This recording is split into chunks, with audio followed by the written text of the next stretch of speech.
गुढीपाडवा निमित्त डोंबिवली श्री गणेश मंदिर संस्थेच्या वतीने पूर्वेकडील अप्पा दातार चौकात स्वागत यात्रा काढली जाते।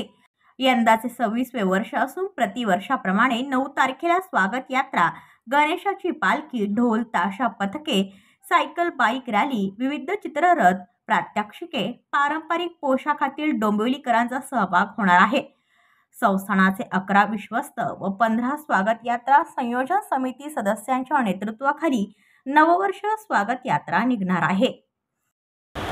यंदा मंदिराच्या 100व्या वर्षाच्या निमित्ताने जे काही केलेलं आहे नियोजन, त्याचा मागचा एक मुळात विषय आहे की ते म्हणजे की रामराज्याची संकल्पना, याचा अर्थ कर्तव्याने युक्त परिपूर्ण। आणि दुसरा विषय दिला तो नागरिक शास्त्राला अनुसरून की आपले प्रत्येकाचे असणारे हक्क आणि ज्या जबाबदाऱ्या आहेत त्या, की ज्याच्यामध्ये संपूर्ण व्यापक विषय आहे, की संपूर्ण सामाजिक विषय त्याच्यामध्ये आहे, धार्मिक विषय येईल, आध्यात्मिक विषय येईल, तसाच त्याबरोबर ज्याला आपण म्हणतो की आपलं समाजाचं जे देणं आहे, सामाजिक विषय म्हणजे सगळे आयाम ज्याला स्पर्श करतील असे विषयच दिलेले आहेत। आणि त्या अनुषंगाने फ्लोट्सचा विषय दिला आहे, त्यामुळे पूर्ण विषय हे समाजाभिमुख आहेत।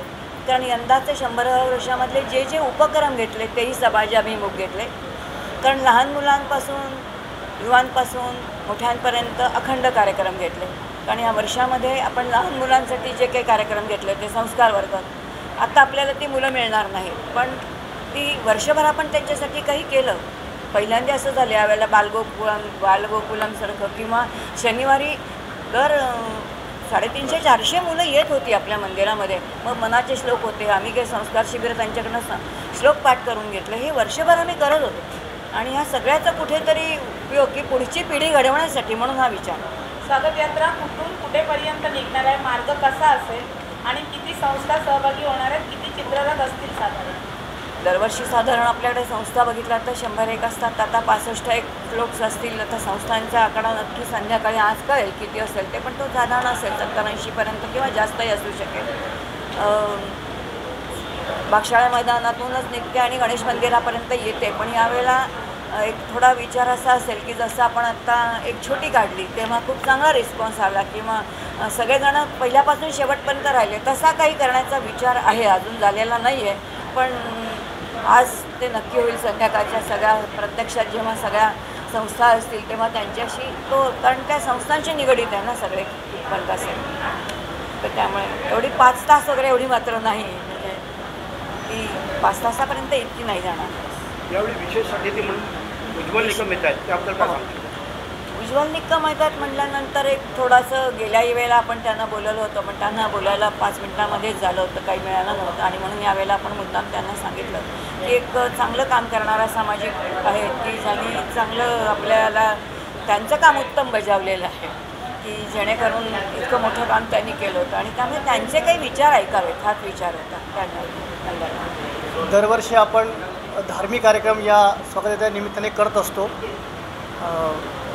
4 तारखेला आपण गीता पठणाचा कार्यक्रम करतो आहोत। 6 तारखेला श्री सुक्त आणि दीपोत्सव असा कार्यक्रम होणार आहे आणि 7 तारखेला श्री गणपती अथर्वशीर्ष पठण असा कार्यक्रम आपण घेतो आहोत। 7 तारखेला आपण आपल्या डोंबिवलीचे सगळे तरुण तरुणी यांच्याकरिता जागृती म्हणून बाईक रॅली आपण काढणार आहोत।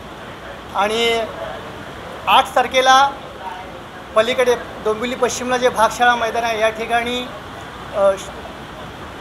धर्मवीर छत्रपती संभाजी महाराज बलिदान दिन असा आपण स्मरण दिन दरवर्षी करतो, याही वर्षी आपण करणार आहोत। या ठिकाणी शाळेतले विद्यार्थी, बाहेरच्या काही संस्था अशांची शारीरिक प्रात्यक्षिका आपण यावर्षी करणार आहोत। विशेष म्हणजे प्रमुख अतिथी म्हणून ॲडव्होकेट सन्माननीय उज्ज्वलजी निकम हे आपल्याला प्रमुख अतिथी म्हणून लाभणार आहेत। त्याच दिवशी रात्री 8 वाजता अप्पा दातार चौकामध्ये त्यांची आपण मुलाखत घेणार आहोत। आणि मग 9 तारखेला आपली दरवर्षीप्रमाणे नववर्ष स्वागत यात्रा निघणार आहे। ब्युरो रिपोर्ट डोंबिवली, आपले वृत्तप्रहार। तुमच्या आजूबाजूला घडणाऱ्या घटना पाहण्यासाठी आपल्या वृत्तप्रहार वाहिनीच्या यूट्यूब चॅनलला सबस्क्राईब करा. तसेच नव्या व्हिडिओची नोटिफिकेशन मिळवण्यासाठी बाजूला असलेल्या बेल आयकॉनवरती क्लिक करा. प्रत्येक बातमीला लाईक करा आणि शेअर करा.